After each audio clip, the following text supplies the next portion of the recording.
Assalamualaikum warahmatullahi wabarakatuh. Oke, pada video kali ini kita akan melanjutkan lagi materi dari manajemen keamanan jaringan, di mana materi pada video kali ini itu berjudul cost benefit analysis atau analisis manfaat dan biaya. Materi cost benefit analysis merupakan materi lanjutan dari materi manajemen risiko, ya, dimana manajemen risiko di video sebelumnya sudah dibahas. Oke, apa itu cost benefit analysis? Kemudian apa hubungannya cost benefit analysis dengan IT, dengan manajemen keamanan sistem informasi? Nah, kita akan bahas pada materi kali ini.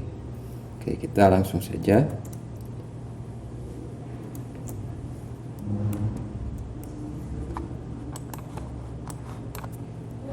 Materinya. Oke, kelayakan ekonomi. Nah, diantaranya ketika menganalisis suatu sistem informasi dalam menjaga keamanan sistem informasi, seorang manajer IT ataupun seorang yang bergerak ataupun bekerja di bidang IT harus memikirkan terhadap kelayakan ekonomi. Kelayakan ekonomi pada suatu organisasi ataupun pada suatu perusahaan, di mana kelayakan ekonomi ini berhubungan dengan return on investment atau ROI. Yaitu apa itu return on investment? Itu berapa lama biaya investasi dapat kembali. Analisis kelayakan ekonomi juga akan mempertimbangkan apakah bermanfaat melakukan investasi ke proyek tersebut atau ke proyek itu, ya.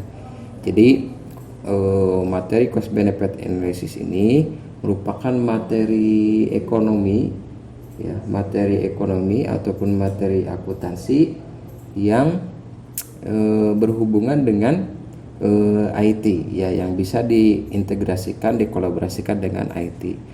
Lalu apa manfaatnya ketika si cost benefit analysis ini diintegrasikan dengan IT? Nah, kita nanti ada beberapa manfaat yang bisa didapatkan oleh suatu perusahaan jika perhitungan kelayakan ekonomi ini diterapkan, ya. Analisis kelayakan ekonomi atau didetailkan, diperjelas itu adalah disebut dengan analisis biaya manfaat atau cost benefit analisis. Jadi itu cost benefit analysis itu merupakan salah satu kelayakan ekonomi, ya. Next. Nah, di sini di cost benefit analysis atau kelayakan ekonomi dalam perhitungan metode kuantitatif, ya, itu metode perhitungan kuantitatif, diantaranya ada 3 yang mainstream atau yang umum digunakan ketika menghitung kelayakan ekonomi pada suatu perusahaan, sehingga perusahaan ketika menghadirkan suatu proyek ataupun menghadirkan suatu aset IT, jelas aset IT itu berupa perangkat keras ataupun berupa perangkat lunak, software. Nah, itu harus dihitung dulu kelayakan ekonominya. Nah, di menghitung kelayakan ekonomi atau menghitung cost benefit analysis itu diantaranya bisa menggunakan 3 metode kuantitatif. Mau pilih salah satunya bisa, ya. Salah satu digunakan metode kuantitatif ini, ya, bisa. Nah, diantaranya satu yaitu analisis payback atau payback period, ya. Yang kedua analisis net present value atau disingkat NPV. Yang ketiga adalah ROI, return on investment, ROI, ya, return on investment. Jadi ketiga metode ini, metode kuantitatif ini merupakan metode cost benefit analysis atau metode kelayakan ekonomi. Nah, apa itu payback period, apa itu net present value, apa itu return on investment? Itu akan dibahas di bawah, ya. Oke, kita lihat sebuah studi kasus pada suatu perusahaan atau pada suatu organisasi, lembaga ataupun instansi ataupun lembaga pendidikan, kampus, sekolah. Nah, kita lihat studi kasusnya di sini. Ini studi kasus di mana menerapkan kelayakan ekonomi pada suatu perusahaan. Ya. Nah, studi kasusnya di sini ceritanya gini. Perusahaan software X, ya, perusahaan yang bergerak di bidang perangkat lunak, akan mengembangkan sistem informasi perpustakaan. Ya. Jadi perusahaan software akan membangun sistem informasi perpustakaan pada suatu kampus, namanya objeknya kampusnya Universitas Global Dunia, atau kampusnya bisa saja STIMIK Tasikmalaya, ya. Jadi intinya si kampus tersebut akan membangun sebuah sistem informasi dengan mengandalkan jasa pengembang software atau pembuat software, yaitu dikatakan di sini software X. Adapun visi misi yang dimiliki oleh suatu kampus tersebut, nah ini berbalik lagi dengan visi misi kampus atau visi misi instansi atau lembaga. Menjadi pusat penyedia bahan pustaka, ilmu-ilmu komputer dan sistem informasi yang lengkap, efektif, akurat dan handal sekota Malang atau sekota Tasikmalaya atau di mana kampus tersebut berada, ya. Misinya meningkatkan minat akses masyarakat pada perpustakaan, menyediakan sumber bahan referensi ilmu-ilmu komputer dan sistem informasi yang lengkap. Ini visi dan misi ketika sistem informasi perpustakaan itu dihadirkan pada kampus tersebut. Tujuannya pertumbuhan anggota per tahun sebesar 10% per tahun. Jadi member perpusnya itu bertambah per tahunnya bisa meningkat 10%. Ini tujuannya, ya. Harapannya peningkatan akses anggota sebesar 2% per bulan. Meningkatkan akses, meningkatkan sumber daya buku dan referensi sebesar 3% per bulan. Jadi ini objeknya ada pada sebuah perpustakaan di Universitas Global Dunia. Itu objeknya, ya. Adapun visi misi dan tujuannya itu dikatakan seperti itu. Nah, seorang manajer IT ataupun manajer sistem informasi pada universitas tersebut harus memikirkan ke depannya. Jangan sampai ketika membangun aplikasi atau membangun sistem informasi perpustakaan, visi, misi, dan tujuan yang diharapkan oleh kampus tersebut itu tidak tercapai. Untuk itu perlunya ada perhitungan analisis biaya dan manfaat. Nah, bagaimana ketika studi kasus ini hadir di suatu perusahaan, ya. Di studi kasus ini studi kasusnya adalah pengadaan sebuah perangkat lunak. Nama perangkat lunaknya itu sistem informasi perpustakaan. Bisa saja studi kasusnya itu bukan menghadirkan perangkat lunak, tapi membeli perangkat keras seperti membeli PC server, membeli perangkat hardware yang lainnya, CCTV atau sebuah laboratorium komputer. Nah, itu bisa saja. Oke, next. Kelayakan ekonomi.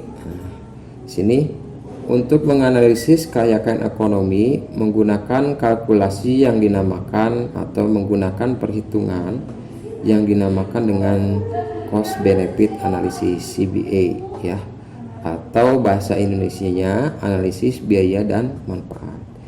Tujuan dari analisis biaya dan manfaat adalah untuk memberikan gambaran apakah manfaat yang diperoleh oleh sistem yang baru lebih besar dibanding dengan biaya yang dikeluarkan, ya. Jadi fungsi utama dari cost benefit analysis ini, ya, untuk memberikan gambaran apakah manfaat dengan adanya sistem informasi perpustakaan itu manfaatnya lebih besar dengan biaya yang dikeluarkan, ya. Kembali ke awal bahwa menghadirkan suatu aset pada suatu perusahaan itu memiliki nilai resiko. Nilai resikonya diantaranya adalah yaitu biaya, ya. Nah, nanti apakah aset aplikasi perpustakaan ini manfaatnya lebih besar dengan biaya yang dikeluarkan. Nah, itu bisa dilihat ataupun itu bisa diketahui dengan menganalisis biaya dan manfaat, yaitu dengan 3 metode CBA tadi ya, dengan memanfaatkan metode CBA tadi yang tadi disebutkan, ada ROI, NPP, dan payback period. Secara ekonomi layak yang akan dijelaskan menggunakan analisis biaya dan manfaat. Oke, kita coba masuk ke cost benefit analisisnya atau analisis biaya dan manfaatnya. Pendahuluan kita skip saja ya. Tadi saya juga di awal sudah menjelaskan mengenai pendahuluan cost benefit analisis ini. Nah, ini komponen biaya. Nah, ketika suatu perusahaan, ketika suatu organisasi menghadirkan aset pada perusahaan tersebut, atau misalkan suatu kampus membeli suatu aset, baik itu aset software atau aset perangkat keras, itu memiliki biaya ya. Tadi dikatakan Universitas Global Utama ingin menghadirkan aset sistem informasi perpustakaan, maka harus diketahui dulu komponen biaya yang perlu disiapkan ya. Komponen biaya yang perlu disiapkan, di antaranya jenis-jenis biaya tersebut yaitu biaya pengadaan atau istilahnya procurement cost, biaya pengadaan. Yang kedua, biaya persiapan operasi atau startup cost, biaya persiapan operasi. Ketiga, biaya project related cost. Lalu biaya operasi atau biaya ongoing cost, dan biaya perawatan maintenance cost. Ini adalah biaya-biaya yang perlu dipersiapkan ketika menghadirkan aset pada suatu perusahaan atau organisasi ya. Ini perlu diketahui sama Anda semua, yaitu komponen biaya diantaranya biaya pengadaan, biaya persiapan, biaya project, dan biaya operasi ya. Procurement cost, startup cost, project related cost, ongoing cost, maintenance cost. Ini adalah komponen biaya. Lalu komponen yang lainnya ada lagi ya. Kita jelaskan terperinci dulu mengenai komponen biaya tersebut. Pertama, kita bahas apa itu biaya pengadaan atau apa itu procurement cost. Adalah semua biaya yang terjadi sehubungan dengan memperoleh perangkat keras atau biaya pengadaan. Biaya pengadaan itu adalah semua biaya yang terjadi sehubungan dengan memperoleh perangkat keras. Ketika menghadirkan sistem informasi perpustakaan, otomatis kita harus memikirkan biaya membeli atau biaya mempersiapkan perangkat kerasnya. Sudah jelas ketika aplikasi perpustakaan tersebut dipakai, butuh komputer, butuh server, atau butuh perangkat keras yang lainnya, seperti perangkat keras komputer, perangkat keras server, perangkat keras jaringan, kabel jaringan. Nah, itu yang termasuk biaya pengadaan diantaranya adalah, biaya pengadaannya diantaranya biaya konsultasi pengadaan perangkat keras, biaya pembelian atau sewa beli leasing perangkat keras. Kalau kita tidak sanggup membeli server, maka kita bisa meminjam ataupun menyewa layanan server yang di hosting atau layanan server yang virtual ya. Itu kan harus disewa per tahunnya, per bulannya, per 6 bulannya berapa. Kalau tidak menggunakan server sendiri ya harus dihostingkan ke layanan penyedia hosting, itu kan disewa pakai uang. Lalu ada biaya instalasi perangkat keras. Biaya instalasi perangkat keras, baik itu instalasi perangkat kerasnya, OS-nya harus diinstal dulu, kemudian internetnya harus diinstalasi dulu. Nah, pendukung berjalannya aplikasi perpustakaan, hardware-nya itu harus diinstalasi. Biaya ruangan untuk perangkat keras, ya, perbaikan ruangan, pemasangan AC misalnya ya, Ketika sistem informasi itu akan disimpan, maka perlu ada biaya ruangan, perawatan ruangan. Kalau perlu AC ya di AC ya, pemasangan AC. Biaya modal untuk pengadaan perangkat keras sudah jelas ya. Modal harus ada, modal untuk membeli alat jaringannya, membeli PC-nya, membeli servernya jika menggunakan server. Itu biaya modal untuk pengadaan. Lalu biaya yang berhubungan dengan manajemen dan staf untuk pengadaan perangkat keras. Nah, biaya yang berhubungan dengan manajemen dan staf, staf terhadap pengadaan keras. Nah, otomatis kan di perusahaan atau di kampus tersebut punya staf, punya manajemen untuk pengadaan perangkat keras. Jadi ada fee-nya, ada uangnya ketika si aplikasi perpustakaan ini ingin diterapkan. Manajemen dan staf juga mendapatkan biaya yang perlu dibayar. Ini adalah jenis biaya yang pertama, yaitu biaya procurement cost, biaya pengadaan. Lalu yang kedua ada biaya persiapan atau biaya persiapan operasi, startup cost. Apa itu biaya persiapan? Adalah semua biaya untuk membuat sistem siap untuk dioperasikan. Adalah semua biaya untuk membuat sistem siap untuk dioperasikan, yang termasuk biaya persiapan atau biaya startup cost.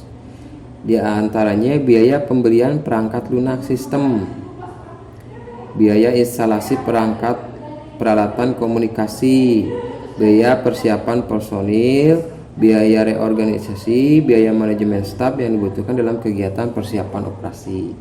Nah, biaya pembelian perangkat lunak sistem apa? Misalkan beli, ini bukan biaya pembelian perangkat lunak sistem.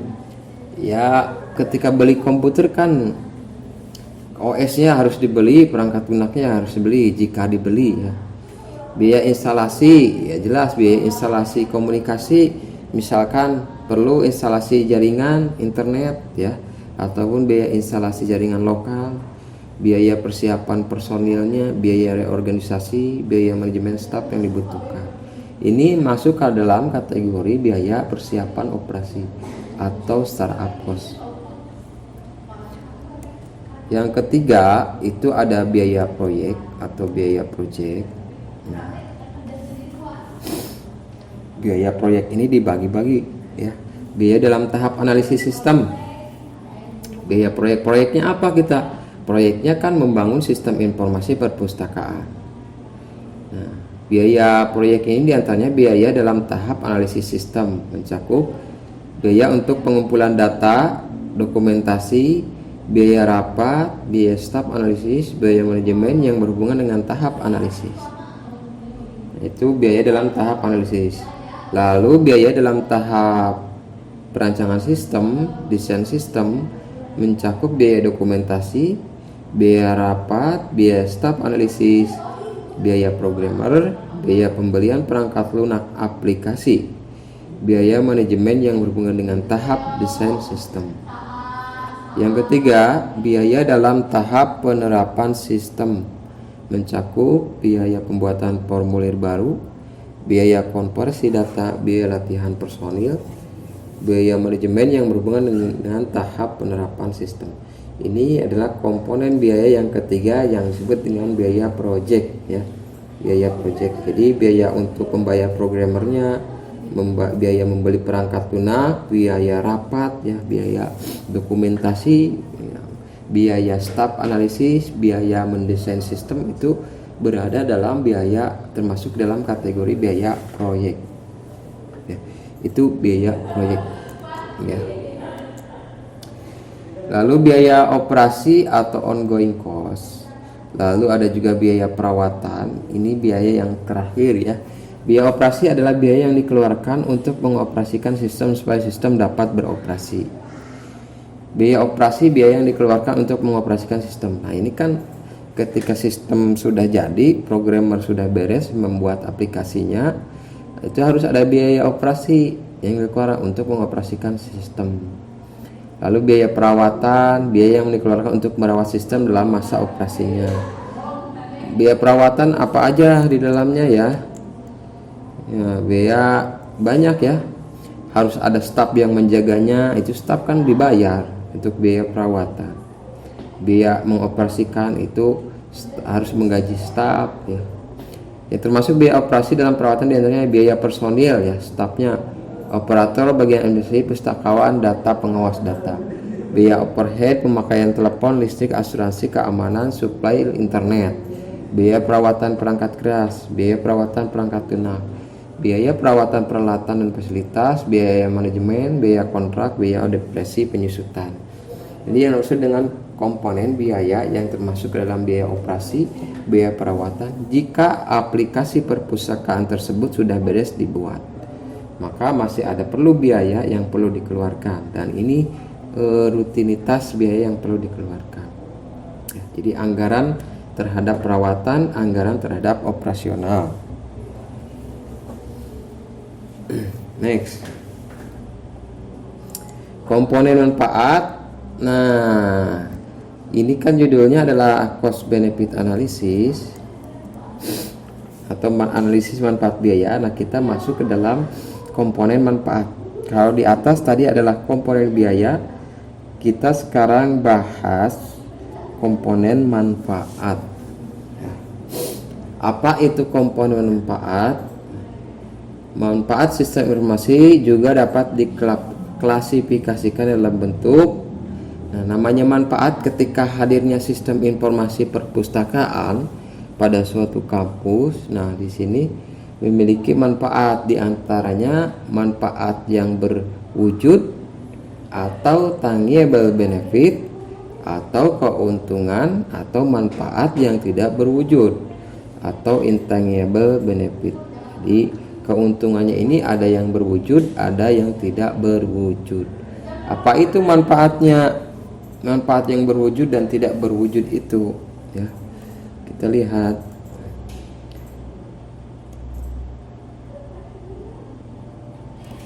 Adalah keuntungan yang berupa penghematan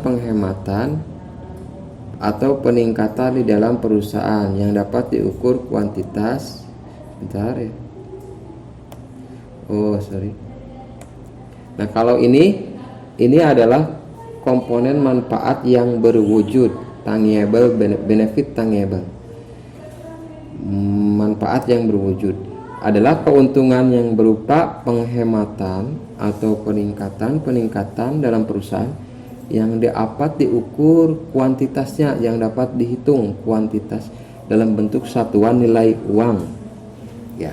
Kalau manfaat yang berwujud itu bisa diukur kuantitas dalam bentuk satuan nilai uang.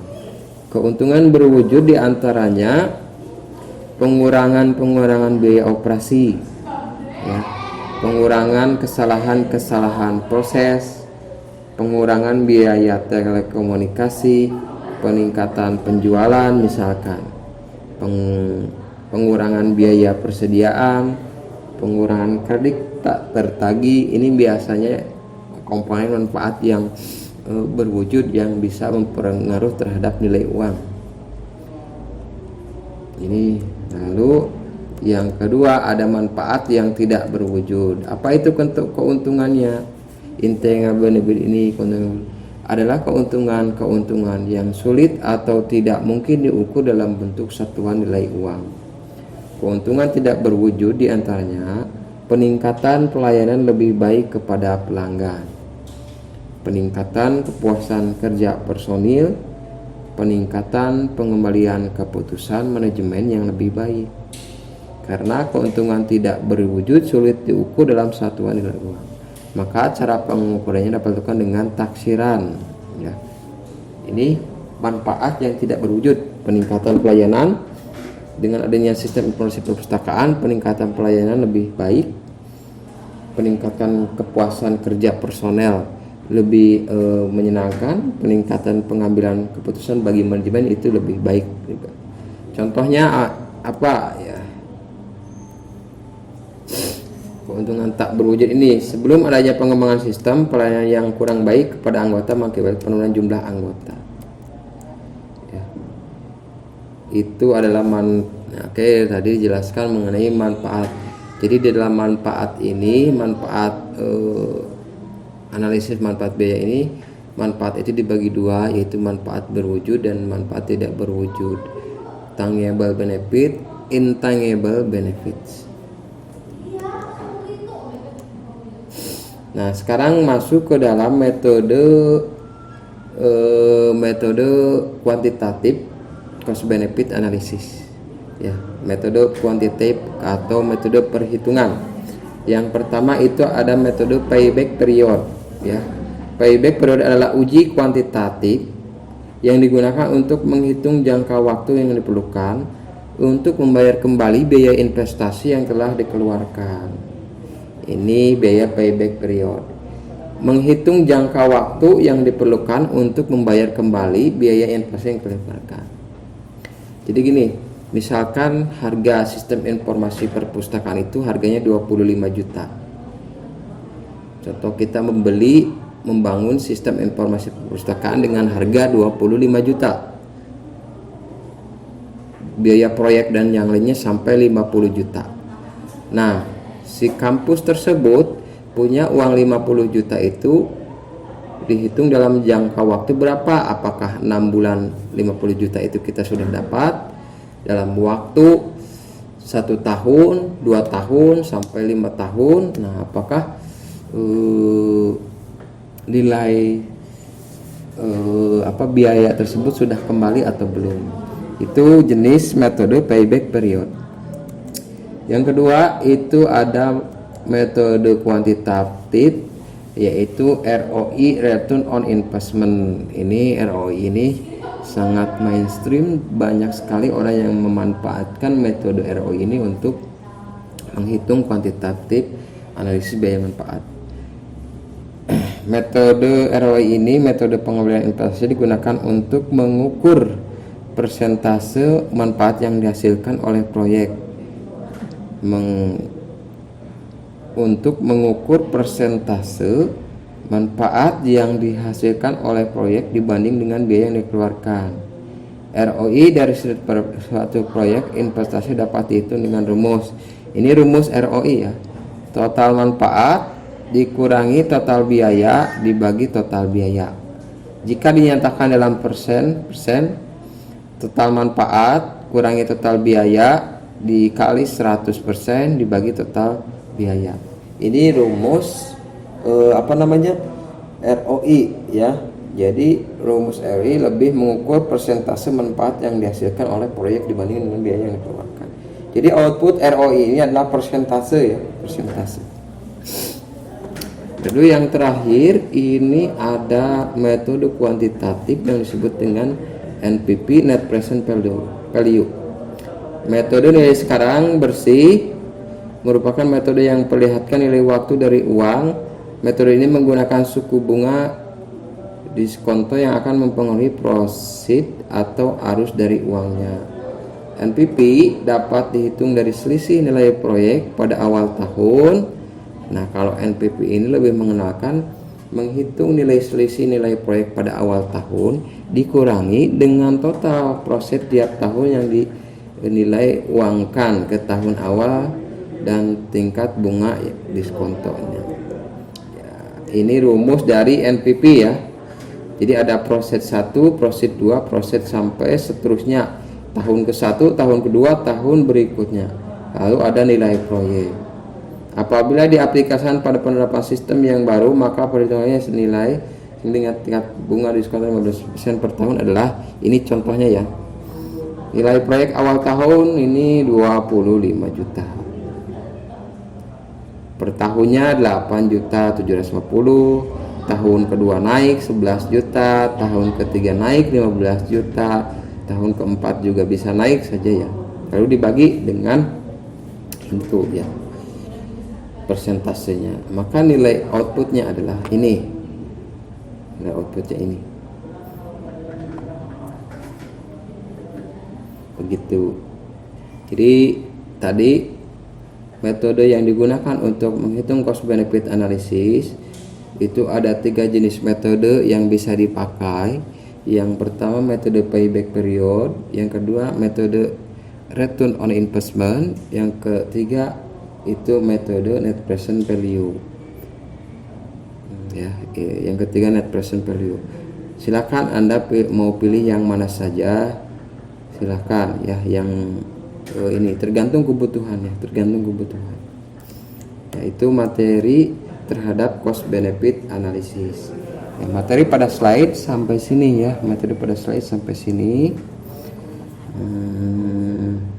Adapun ini saya punya, nah nanti di sini saya punya jurnal. Nah, ini ketika Anda browsing di internet cari referensi jurnal yang berkaitan dengan cost benefit analysis, ini banyak ya.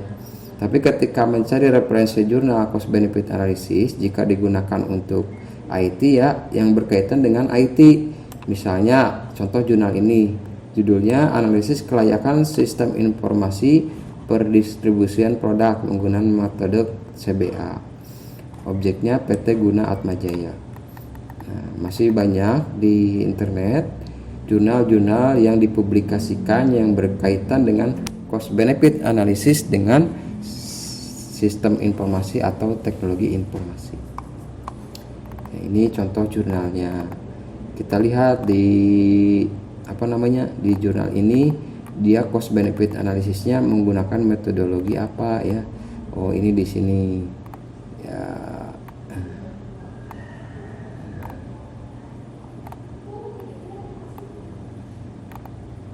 Oh, ini jurnalnya sangat singkat sekali. Ini perhitungannya tidak ditampilkan ya. Perhitungannya tidak ditampilkan secara menyeluruh. Ada di pembahasan. Nah, ini metodologinya ya. Ini metodologinya. Oh, nah, metodologinya menggunakan ROI ya dan net present value. Ada dua metode yang dipakai pada jurnal ini. Pak, di saya jurnalnya hanya satu metode, tidak apa-apa. Hanya menggunakan metode ROI ya, tidak apa-apa. Ini contoh jurnal yang berkaitan mengenai cost benefit analysis di bidang TI atau sistem informasi. Lalu di sini saya tampilkan ini contoh sebuah aplikasi manajemen aset ya. Ini contoh aplikasi inventaris barang manajemen aset pada suatu organisasi. Nah, ini sudah diintegrasikan aplikasi ini dengan analisis manfaat biaya. Contohnya printer Canon 1231A.